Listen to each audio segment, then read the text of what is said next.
angles. Practice set 2. Match the following measures of the angle. Types of angle पाहू शकता.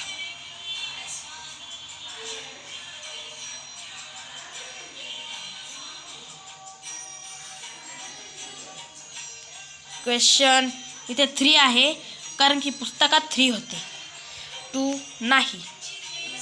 Question 3 पहा.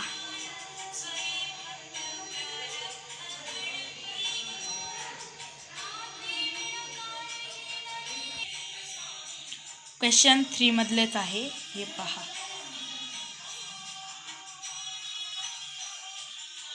Question 4 असा आहे, पाहू शकता. हा क्वेश्चन 4 आहे, तर त्याच्यातलाच क्वेश्चन 4 मधलाच हे पहा आणि तुम्हाला याचा असं मार्क भेटतील. मला सीन आणि गुड GOOD पाहू शकता, गुड भेटले आहे. तर असा प्रॅक्टिस सेट 2 आपण सोडून घेतला आहे.